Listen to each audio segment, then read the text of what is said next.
Panzer crews were paralyzed with terror as the earth trembled beneath their steel behemoths. The thunderous roar that echoed across the Norman countryside on that fateful June morning in 1944 wasn't artillery fire from any land-based weapon they had ever encountered.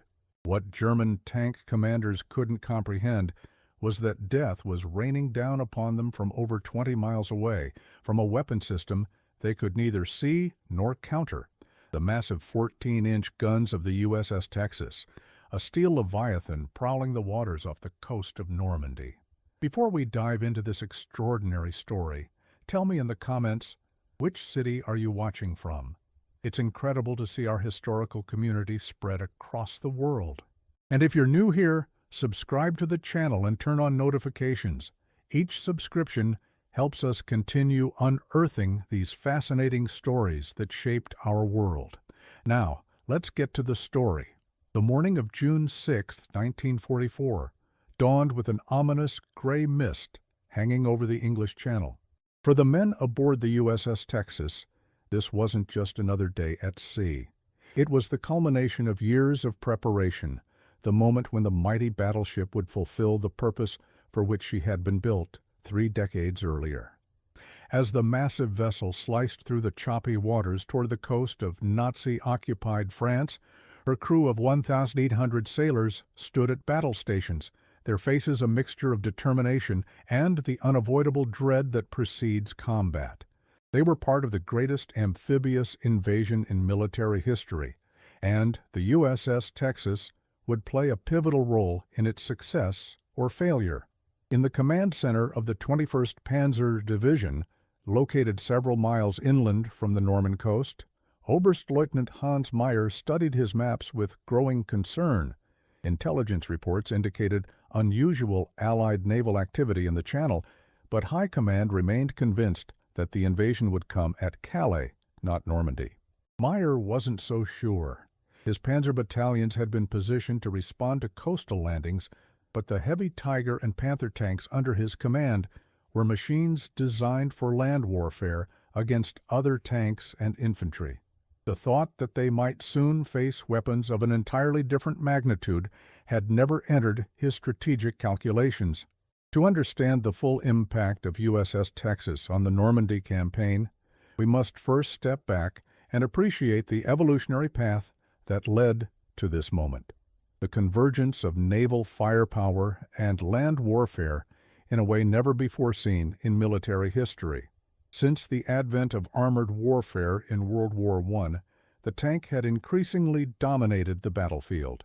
German panzer divisions, with their combination of mobility, firepower, and communications, had revolutionized land warfare during the Blitzkrieg campaigns that conquered most of Europe. By 1944, German tank commanders considered themselves the aristocracy of modern warfare, masters of a tactical doctrine that had repeatedly proven successful against all opponents.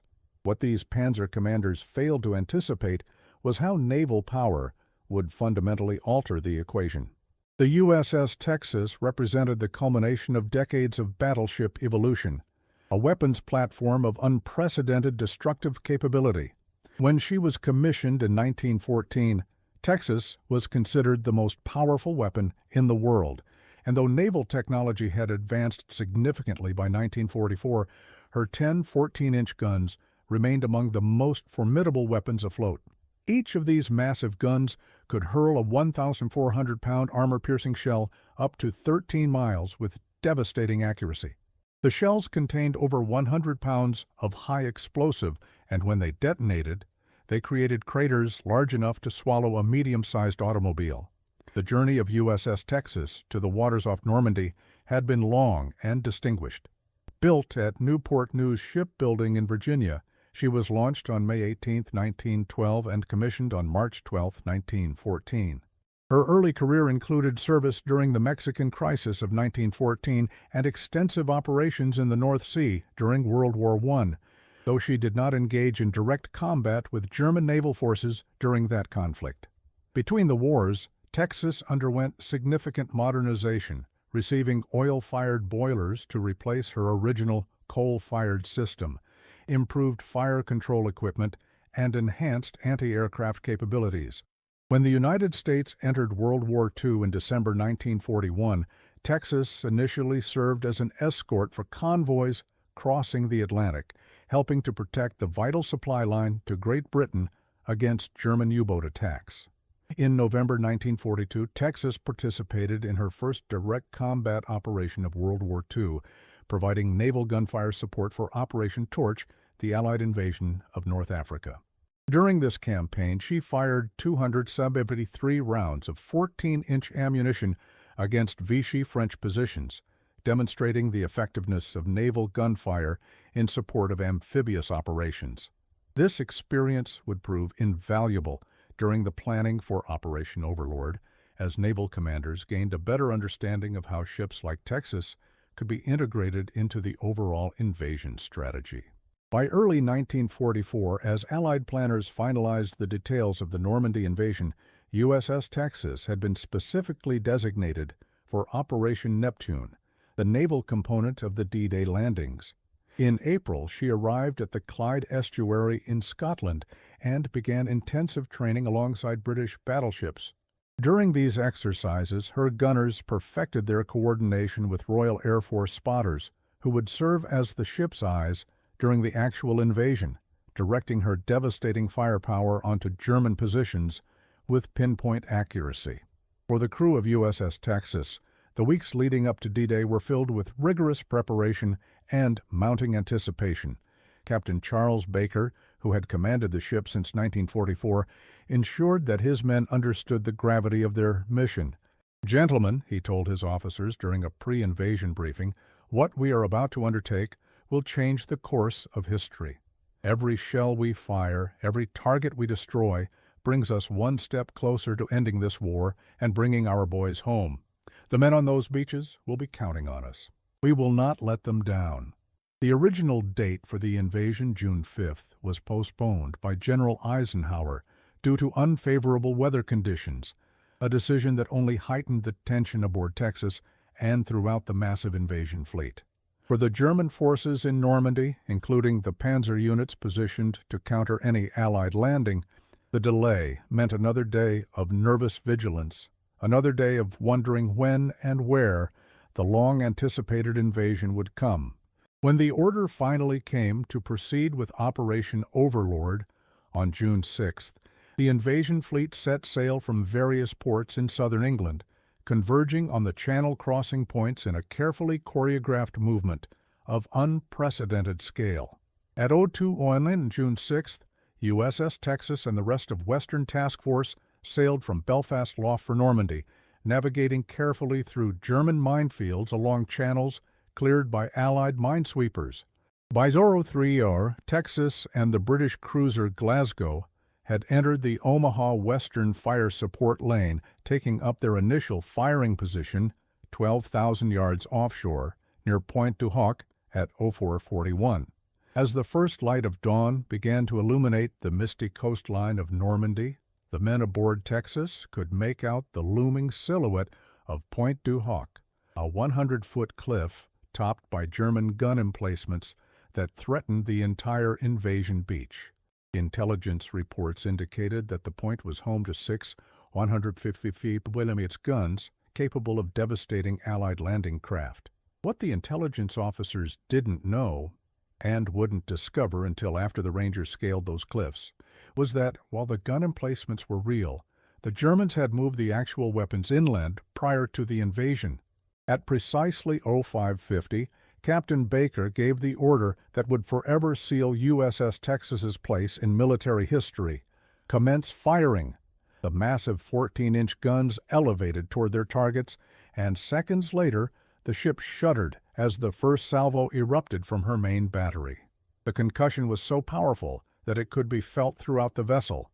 Deck plates vibrated, loose items rattled in cabinets, and men instinctively braced themselves against bulkheads. On the gun decks, the noise was deafening despite protective gear, and the air rapidly filled with the acrid smell of cordite. For the next 34 minutes, Texas delivered a bombardment of unprecedented intensity. Her guns fired with metronomic regularity, sending 255 14-inch shells screaming toward the German positions atop Pointe du Hoc, an average rate of 7.5 shells per minute. It was the longest sustained period of firing in the ship's entire World War II service. The physical demands on her crew were immense. Inside the gun turrets, teams of men worked in synchronized precision, loading the massive shells and powder bags, operating the hydraulic systems that elevated and trained the guns, and maintaining the mechanical equipment that made such sustained fire possible. Ashore, the effect of this bombardment was apocalyptic. Each 14-inch shell that found its mark created an explosion visible for miles, throwing tons of earth, concrete, and steel high into the air. The German defenders, many of whom had never experienced naval gunfire of this magnitude, found their supposedly impregnable fortifications transformed into death traps. Concrete bunkers cracked, communication lines were severed, and entire gun positions disappeared in massive explosions. For the Panzer units stationed several miles inland, the distant rumble of naval gunfire was an ominous harbinger of what awaited them if they attempted to approach the invasion beaches. At 0624, Texas ceased firing at Pointe du Hoc, shifting her massive guns to targets on the western edge of Omaha Beach around the town of Vierville-sur-Mer, while her secondary 5-inch batteries engaged German positions defending the vital exit routes inland. The 255 14-inch shells she had expended represented over 350,000 pounds of steel and high explosives delivered with devastating effect. To put this firepower in perspective, a single broadside from Texas delivered more explosive power than an entire battalion of field artillery could provide. Meanwhile, the Army Rangers tasked with scaling the cliffs at Pointe du Hoc had encountered difficulties. Navigational errors delayed their arrival at the base of the cliffs, and when they finally began their ascent, they did so under heavy German fire despite the naval bombardment. Using rocket-propelled grappling hooks and rope ladders, the Rangers began the perilous 100-foot climb, exposed to enemy fire throughout their ascent. That any of them reached the top is a testament to their extraordinary courage and determination. Upon reaching the summit, the Rangers discovered a landscape transformed by the Texas's bombardment. Where once had stood organized defensive positions, there was now a lunar-like surface of overlapping craters and shattered concrete. A Ranger sergeant later described the scene. It looked like the surface of the moon, craters everywhere, some big enough to drive a truck into. There were parts of German equipment scattered all over, bits of guns, helmets, pieces of uniform. The Navy had really worked this place over. Despite the devastation, the Rangers encountered stiff German resistance as they pushed inland from the cliff top. Worse, they soon discovered that the 155mm guns they had been sent to destroy were not in their expected positions. The Germans had moved them inland prior to the invasion, a crucial intelligence failure that meant the primary objective of their mission could not be immediately accomplished. Nevertheless, the Rangers established defensive positions and prepared to hold their ground against German counterattacks. While the drama at Pointe du Hoc unfolded, the situation at Omaha Beach had deteriorated into a potential catastrophe. Pre-invasion aerial bombardment had largely missed its targets due to cloud cover, and the initial naval bombardment had proven insufficient to neutralize German defenses. As the first waves of American troops struggled ashore under withering fire, they encountered intact barbed wire, functioning machine gun nests, and pre-sighted mortar positions. Casualties mounted alarmingly, and the beach had appeared in danger of collapsing entirely. Naval commanders monitoring the dire situation realized that more direct fire support was urgently needed. In a decision that demonstrated both tactical flexibility and raw courage, they ordered their ships to close with the shoreline to provide direct supporting fire. By noon, Texas had maneuvered to within just 3,000 yards of the water's edge, an extraordinarily dangerous position that exposed the battleship to German coastal batteries. but allowed her gunners to engage enemy positions with devastating accuracy. From this perilously close range, Texas fired her main guns at nearly 0 degrees of elevation, the massive barrels almost parallel to the water's surface. This flat trajectory allowed her shells to clear the western exit D1 in front of Vierville, destroying German machine gun nests and sniper positions that had been decimating American troops attempting to move off the beach. The fighting was so close that observers aboard Texas could actually see individual German soldiers being thrown into the air by the concussion of her shells. For the men trapped on the blood-soaked sand of Omaha Beach, the sight of the massive battleship, guns blazing, standing just offshore in defiance of German fire, provided a crucial morale boost at the darkest moment of the invasion. For Oberstleutnant Meyer's Panzer units, the day had brought a series of increasingly alarming reports. His forward observation posts near the coast had gone silent, overwhelmed by the Allied landings. Then came reports of massive naval gunfire, destroying defensive positions that should have been beyond the range of conventional artillery. When Meyer ordered a company of Panzer rifles to advance toward the beachhead to engage reported American penetrations, the column had barely begun its movement when it came under devastating fire. 3 tanks were destroyed in rapid succession, their armor proving insufficient against the massive naval shells. The survivors hastily reversed course, their crews shaken by the encounter with a weapon system they had not been trained to counter. A German tank commander who survived this initial encounter later described the experience. "We were moving along a sunken road when suddenly the earth around us erupted. The first shell landed about 50 meters ahead, throwing a fountain of dirt and rock high into the air. Before we could react, 2 more explosions bracketed our column. The tank ahead of me seemed to lift off the ground before breaking apart. We had faced artillery before, but nothing like this. There was no counterfire possible. We couldn't even see what was shooting at us. The only option was retreat." This account captures the fundamental dilemma faced by German armored forces during the Normandy campaign. Panzer tactics emphasized mobility, concentration of force, and direct fire against visible targets. But how could such principles be applied when the enemy could strike from beyond the horizon with weapons of unprecedented destructive power?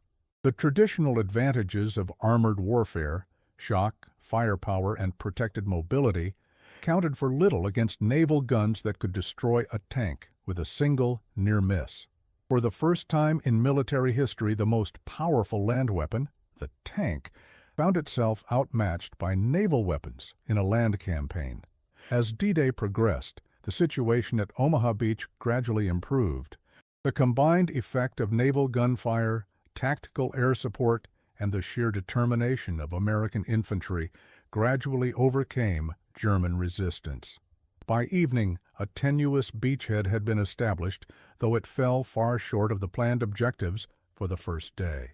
Throughout the night of June 6-7, German planes attempted to attack the invasion fleet. One Luftwaffe aircraft swooped in low on Texas's starboard quarter, drawing immediate fire from her anti-aircraft batteries, though without success. Despite such harassment, Texas maintained her station, ready to resume fire support missions with the coming of dawn. On the morning of June 7th, as the struggle to expand the beachhead continued, Texas received alarming news.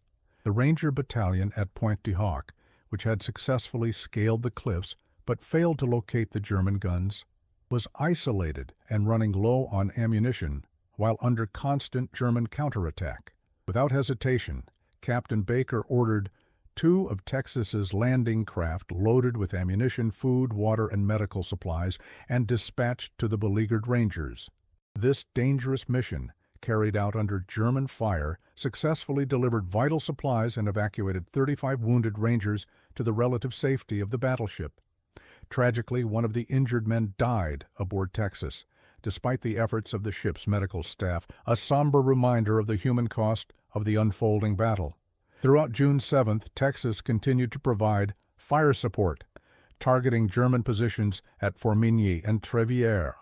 Her 14-inch shells could penetrate reinforced concrete bunkers that smaller caliber artillery couldn't touch, rendering supposedly impregnable positions suddenly vulnerable. German commanders, attempting to organize a coherent defense against the expanding Allied beachhead, found their efforts repeatedly disrupted by naval gunfire that seemed to target assembly areas and command posts with uncanny accuracy. What they couldn't know was that Allied code breakers had been deciphering German communications, allowing naval gunners to target positions almost as soon as German units occupied them. The German Panzer forces, which might have launched a decisive counterattack against the vulnerable beachhead, found themselves paralyzed by the naval bombardment.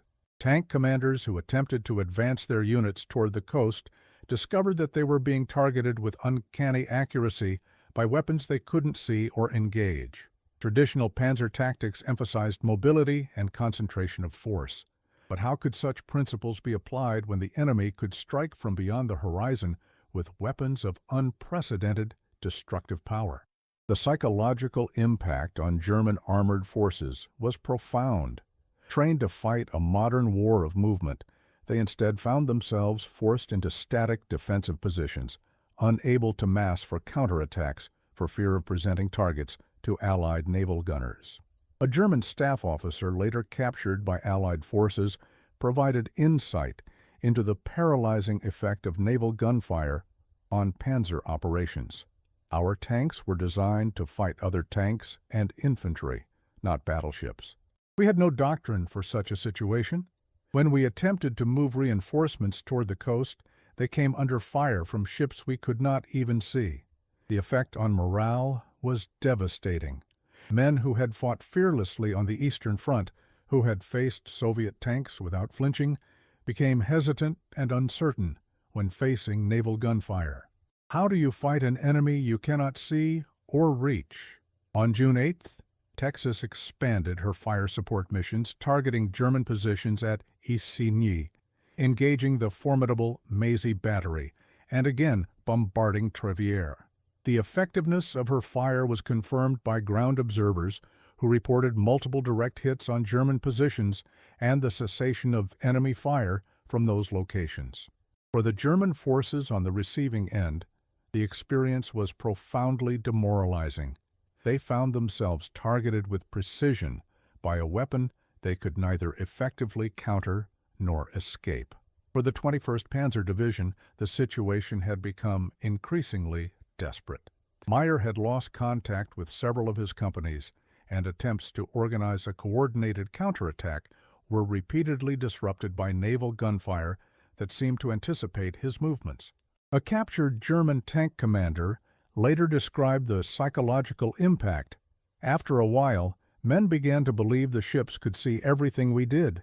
We would receive orders to move to a new assembly point, only to find that point under naval fire when we arrived. It created a sense of helplessness. How can you fight an enemy that always knows where you are, but whom you cannot touch? After her sustained fire support operations, Texas retired to Plymouth, England, to rearm and refuel, returning to the French coast on June 11th. From then until June 15th, she continued to support the Army's advance inland, her guns gradually shifting to targets farther from the coast as the Allied forces expanded their beachhead. By June 15th, American troops had advanced to the edge of Texas's gun range, presenting a technical challenge. Her guns couldn't elevate enough to reach the new targets being requested by Army fire control officers. In a display of American ingenuity that epitomized the can-do spirit of the naval forces, Captain Baker ordered an extraordinary solution. The starboard torpedo blister of Texas was deliberately flooded with seawater, causing the massive battleship to list 2 degrees to starboard. This improvised adjustment provided just enough additional elevation for her guns to complete their fire missions against German positions near Isigny and Carentan. It was a dangerous maneuver. Intentionally flooding a compartment risked the ship's stability, but it allowed Texas to extend her range just enough to continue supporting ground operations as they pushed inland. A naval officer who witnessed this unconventional tactic later wrote, Only Americans would think of deliberately flooding part of their ship to get a few more degrees of gun elevation. It was the kind of improvisation that characterized our approach to warfare: practical, innovative, and effective. The Germans, with their more rigid tactical doctrine, could never quite adapt to our flexibility, and it cost them dearly. The advancing Allied forces soon moved beyond even this extended range, and on June 18th, Texas departed Normandy for England, her initial role in the invasion completed. But her contribution to Operation Overlord was far from over. As Allied forces pushed up the Cotentin Peninsula toward the vital port of Cherbourg, they encountered stiff German resistance from coastal defense batteries originally designed to engage naval targets. These formidable positions, particularly Battery Hamburg with its four 280mm 11-inch guns, protected by reinforced concrete casemates and surrounded by anti-aircraft defenses, presented a serious obstacle to the American 7 Corps. On the morning of June 25th, Texas, along with battleships Arkansas and Nevada, 4 cruisers and 11 destroyers, formed Bombardment Group A and closed in on Cherbourg to suppress these batteries while ground forces attacked from the rear. The original plan called for Nevada to neutralize Battery Hamburg, after which Texas and Arkansas would focus on other targets. However, the operation didn't unfold as planned. When Arkansas made contact with her shore fire control party shortly after noon, she was requested to open fire on Battery Hamburg immediately.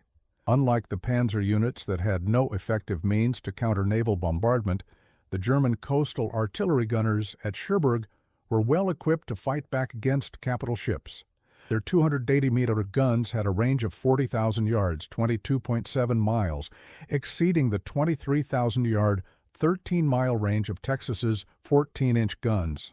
Moreover, these batteries were specifically designed and sighted to engage naval targets, with reinforced concrete casemates protecting the guns from counter-battery fire. Initially, the German batteries held their fire, waiting until the majority of the bombardment group came within range of their guns. But once the naval engagement began, it quickly escalated into one of the most intense ship-to-shore duels of World War II. At 12:33, the American ships came under fire, with shells straddling Texas. The German gunners proved both accurate and determined, their shells creating massive geysers of water as they narrowly missed their targets. Texas, with her superior fire control systems and heavier main guns, engaged Battery Hamburg directly. The battleship had been designed for precisely this type of engagement, a duel with heavy coastal fortifications. Her 14-inch guns fired with methodical precision, targeting the German battery with devastating effect. But the German gunners gave as good as they got. At 13:16, a 240mm shell struck Texas's conning tower, killing helmsman Kristen Christensen and wounding nearly everyone on the navigation bridge. Despite this hit, Texas continued to fight, her guns thundering in defiance as the battle raged on. The intensity of the engagement was unlike anything most of the crew had experienced. As Texas exchanged fire with Battery Hamburg, the air around the ship became thick with yellowish-brown smoke from her own guns, while geysers of water erupted nearby as German shells narrowly missed their mark. The concussion from the main battery salvos was so powerful that it caused minor damage throughout the ship. Toilets cracked, deck planking ignited, and men working in forward areas risked shattered bones and ruptured eardrums from the blast pressure alone. A gunner's mate who survived the battle later described the scene. When our main battery fired, the whole ship shuddered like she'd been hit by a giant hammer. The air filled with this yellowish-brown smoke that stung your eyes and throat. You could barely see through it. Then there were the German shells landing around us, huge columns of water shooting up higher than our masts. When a shell passed overhead, it made this freight train sound you never forget. We were all scared, sure, but we kept to our stations. The old girl was taking a beating, but she was giving better than she got. For 3 hours, the battle continued with undiminished fury. Texas was straddled by near misses so close that spotters couldn't even see the shells enter the water. The official action report later estimated that the ship endured 65 solid explosions with approximately 30 straddles. At 14:47, a second German shell penetrated the battleship but miraculously failed to explode. The unexploded 240-millimeter projectile was later found in the bunk of Warrant Officer M.A. Clark, a sobering reminder of how close the ship had come to suffering catastrophic damage. Despite the intensity of German fire, Texas and her consorts eventually silenced Battery Hamburg, allowing the American 7 Corps to capture Cherbourg and its vital port facilities.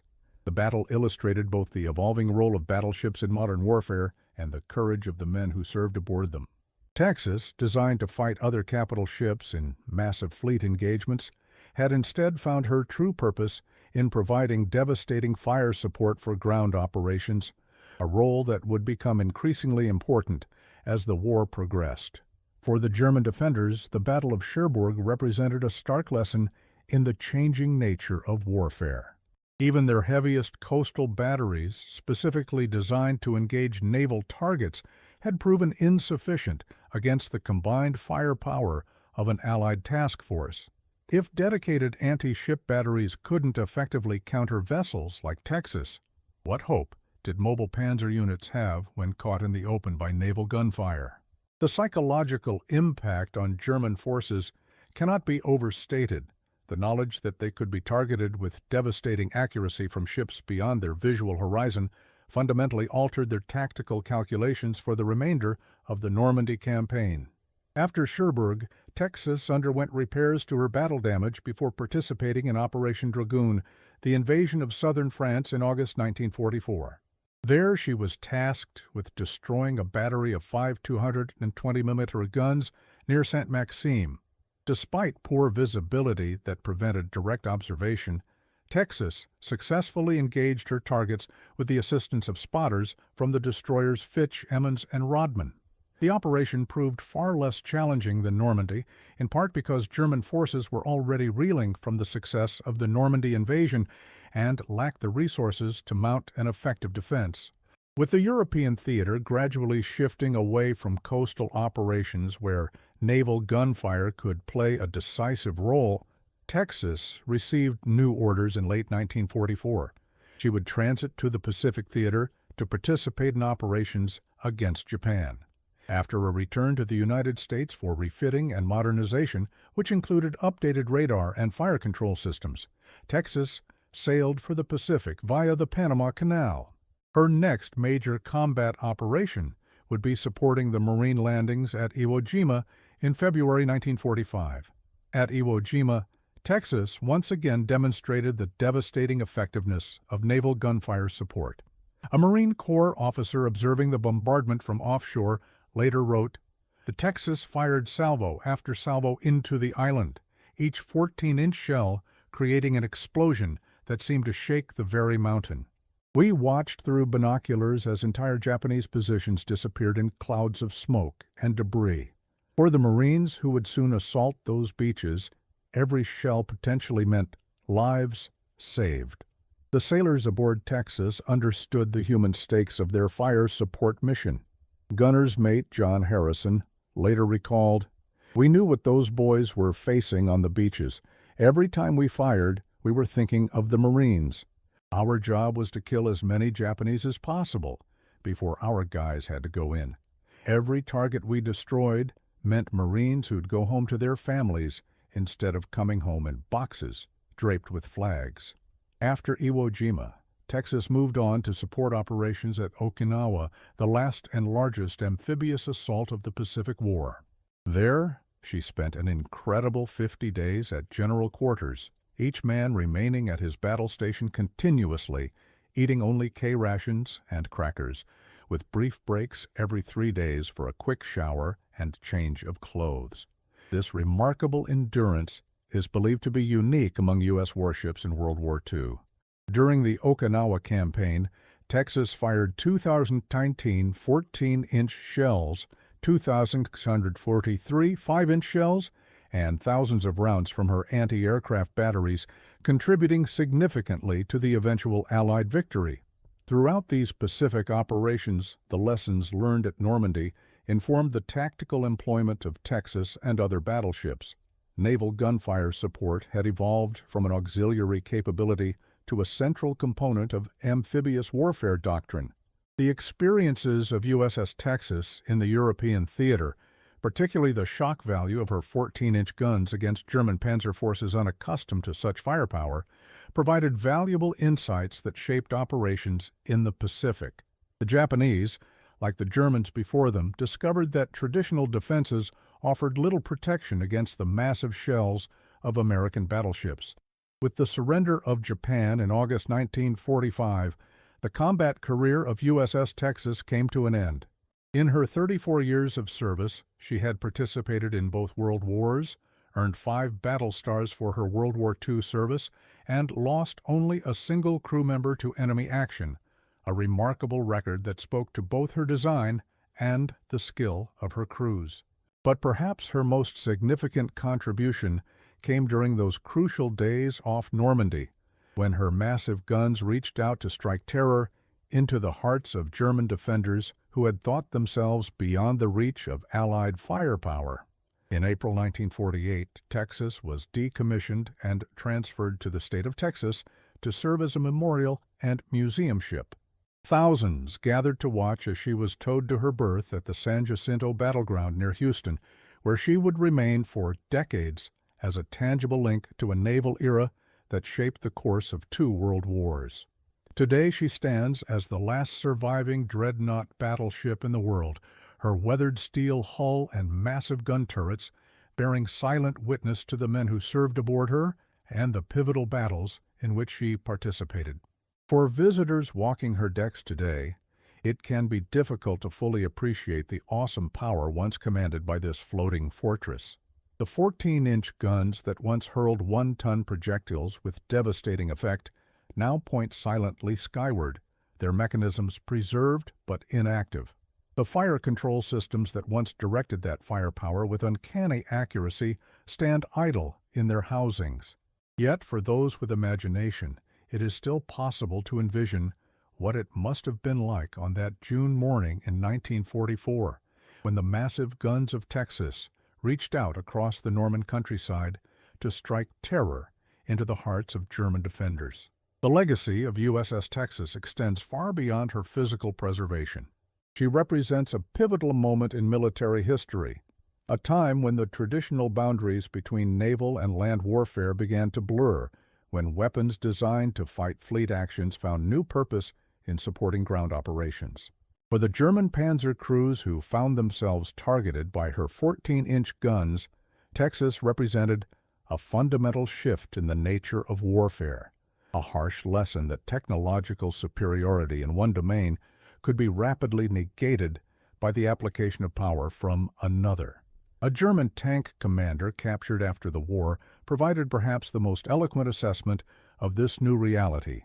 Before Normandy, we believed that armor was the ultimate weapon of modern warfare. A Panzer division was thought to be invincible when properly employed. But how do you employ tanks against a battleship? There is no tactical doctrine for such a situation. It was as if someone had changed the rules of the game without telling us. We were playing chess, and suddenly our opponent was playing a different game entirely. This observation captures the essence of the revolution in warfare that USS Texas helped to inaugurate, the recognition that modern combat is inherently joint and combined, with naval, air, and land forces operating in concert to achieve objectives that none could accomplish alone. The shocked Panzer crews who watched helplessly as their positions were devastated by naval gunfire were experiencing firsthand the future of warfare, where traditional distinctions between combat domains would increasingly dissolve. Today, the principles demonstrated by Texas at Normandy continue to influence military doctrine. The concept of standoff precision fires, the integration of joint fires from multiple domains, and the psychological impact of weapons that can strike from beyond the visual horizon, all these have their antecedents in the naval gunfire support provided during Operation Overlord. Modern precision-guided munitions and long-range artillery systems are the technological descendants of those 14-inch guns that once reached out to shatter the complacency of German Panzer commanders who thought themselves safe from naval interference. As we reflect on the role of USS Texas in the Normandy invasion, perhaps her greatest legacy lies in the thousands of Allied soldiers whose lives were saved by her guns. Each German bunker silenced, each machine gun nest destroyed, each Panzer forced to retreat, all meant fewer casualties among the men struggling to establish the beachhead that would ultimately lead to the liberation of Europe. In this sense, the true measure of Texas's contribution cannot be calculated in tons of steel or numbers of shells fired, but in the American lives preserved by her thundering guns. The men who served aboard USS Texas during those pivotal days off Normandy understood that they were participating in history. Seaman First Class Robert Davis later wrote, "We knew we were part of something bigger than ourselves. Every man aboard, from the captain down to the lowest apprentice seaman, felt the weight of responsibility. Those boys on the beaches were counting on us, and we weren't going to let them down." When our guns fired, we were sending a message, not just to the Germans in their bunkers, but to the whole world. America had arrived, and we were bringing everything we had. For the soldiers fighting to establish a foothold on the blood-soaked beaches of Normandy, the presence of Texas and other naval vessels provided more than just fire support. It offered tangible evidence that they were not alone in their struggle. Many veterans of Omaha Beach later recalled looking back at the massive gray shapes of American warships standing just offshore, their guns blazing in defiance of German fire, as a moment when they believed victory might actually be possible, despite the carnage surrounding them. In the decades since World War II, the evolution of warfare has continued, with precision-guided munitions and standoff weapons largely replacing the direct fire support once provided by battleships. Yet the fundamental lesson of USS Texas at Normandy remains relevant. Military success often hinges on the ability to bring overwhelming firepower to bear at decisive points, whether from land, sea, or air. The shocked Panzer crews who found themselves targeted by Texas's 14-inch guns from 20 miles away were experiencing firsthand the future of warfare, where traditional boundaries between naval, ground, and air combat would increasingly blur. Today, visitors to the USS Texas can walk her decks, explore her gun turrets, and gain a tactile understanding of the vessel that played such a crucial role in the liberation of Europe. The massive 14-inch guns that once shook the Norman countryside still point skyward, silent sentinels to a naval age that has passed into history. Yet, the story they tell of courage, ingenuity, and sacrifice in the cause of freedom remains as relevant and inspiring as it was on those fateful days in June 1944, when the thunder of naval gunfire announced to waiting Panzer crews that the rules of war had irrevocably changed. As we consider the impact of USS Texas on the Normandy campaign, we must also acknowledge the human dimension of this technological confrontation. Behind the massive guns and armor plating were men, American sailors far from home, risking their lives to liberate a continent from tyranny. In the Panzer units receiving their fire were also men, German soldiers, many of whom had been swept up in a war not of their choosing, now facing weapons they had never been trained to counter. The drama that unfolded off the coast of Normandy in June 1944 was not merely a clash of technologies, but a human story of courage, fear, improvisation, and determination. For Captain Charles Baker and his crew, the Normandy operation represented the culmination of years of training and preparation. Many had joined Texas before the United States entered the war, spending countless hours practicing gunnery drills, damage control procedures, and navigation techniques. Now, in the crucible of combat, that training was being put to the ultimate test. The precision with which Texas delivered her fire, the courage demonstrated when she closed with the shoreline to provide direct support, and the ingenuity shown in flooding a torpedo blister to extend her range, all these spoke to the quality of her crew and their dedication to the mission. On the German side, the experience was one of progressive disillusionment. The Panzer forces had been raised and trained on a doctrine that emphasized mobility, concentration of force, and the decisive impact of armored spearheads. The commanders who found themselves on the receiving end of Texas's 14-inch guns were confronting a reality for which their training had not prepared them. A German officer who survived the Normandy campaign later wrote, "We had been taught that the proper application of armored forces could overcome any obstacle, but there is no proper application of armor against naval gunfire. It was like bringing a knife to an artillery duel. The contest was fundamentally mismatched from the start. This mismatch wasn't merely a matter of technology, but of doctrinal adaptation. The Allied forces had spent years developing and refining the concept of combined arms operations, integrating naval gunfire, air power, and ground forces into a cohesive whole. The Germans, despite their tactical proficiency, had not anticipated the scale and effectiveness of this integration. A panzer commander might be the master of armored warfare, but what good was that mastery when his assembly areas were being systematically destroyed by naval guns before his tanks could even deploy? The psychological impact of this disparity cannot be overstated. Combat effectiveness is not merely a function of equipment and training, but also of morale and confidence. German soldiers who had fought with near-suicidal bravery on the Eastern Front found themselves paralyzed by the seemingly omniscient naval gunfire that could strike without warning at extreme ranges. A German infantry officer captured during the Normandy campaign summed up this psychological dimension.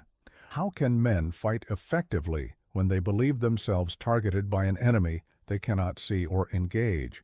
It creates a sense of helplessness that is corrosive to morale. Even the bravest soldier becomes hesitant when he feels the contest is fundamentally unfair. For the Allied forces, the presence of Texas and other naval vessels provided a crucial psychological boost during the darkest hours of the invasion. When the situation at Omaha Beach appeared most dire, with American troops pinned down under withering fire and the beachhead in danger of collapse, the sight of those massive gray ships standing offshore, their guns blazing in defiance of German fire, offered tangible evidence that they were not alone in their struggle. A U.S.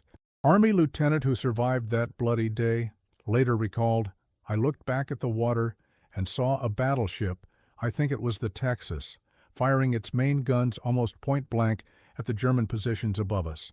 In that moment, despite everything happening around me, I thought, we might just make it after all." This psychological dimension of warfare, the impact of awe-inspiring weaponry on friend and foe alike, is often overlooked in technical discussions of combat effectiveness. Yet it was a crucial factor in the success of the Normandy invasion. The ability of ships like Texas to project power ashore did more than just destroy German defenses. It shattered the confidence of German commanders in their ability to mount an effective defense. Conversely, it bolstered the determination of Allied troops fighting to establish a beachhead against fierce resistance.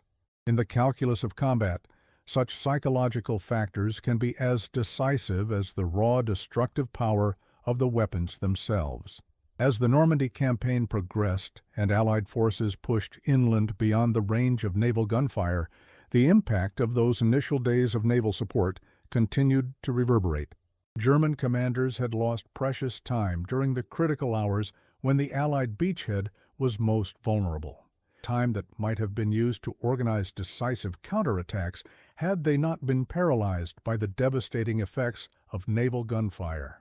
By the time the Allies had moved beyond the range of Texas's guns, the window of opportunity for a successful German counterattack had closed. The beachhead was secure, and the liberation of Europe had begun in earnest. For USS Texas, the Normandy campaign represented the fulfillment of her design purpose, albeit in a way her builders could never have envisioned. Conceived as a ship killer, a vessel meant to slug it out with other capital ships in massive fleet engagements, she instead found her true calling in providing devastating fire support for ground operations.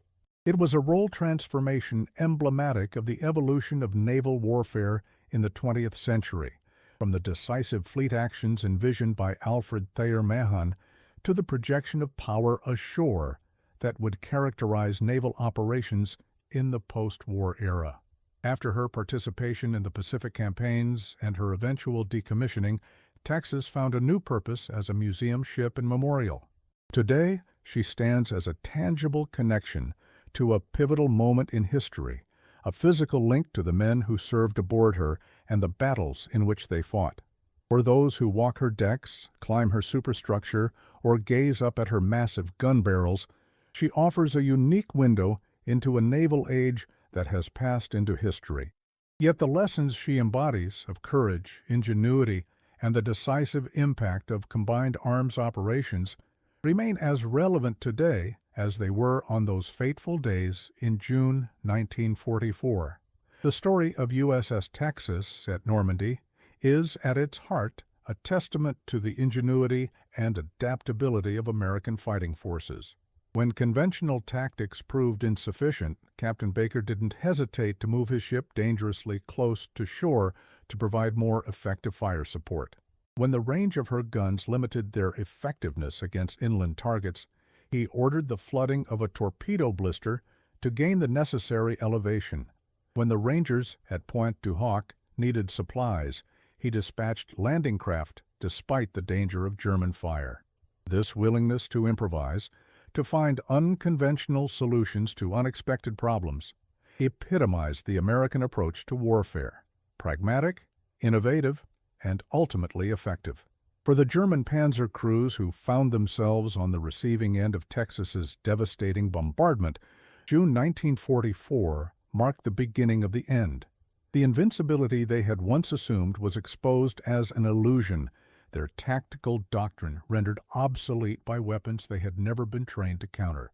The basketball-sized craters left by 14-inch naval shells in the Norman countryside served as stark reminders that the age of armored supremacy on the battlefield had met its match in the form of massive naval guns firing from beyond the horizon. As the sun sets on the weathered steel hull of USS Texas in her berth today, the distant echo of her guns long since faded into history, she stands as a monument not just to American naval power, but to the indomitable human spirit that animated her crew during those crucial days off the coast of Normandy. The shocked Panzer crews who once trembled at the thunder of her 14-inch guns would surely recognize that in the crucible of combat, it is not merely technology or firepower that determines victory, but the courage, determination, and ingenuity of the men and women who wield those weapons in the cause of freedom.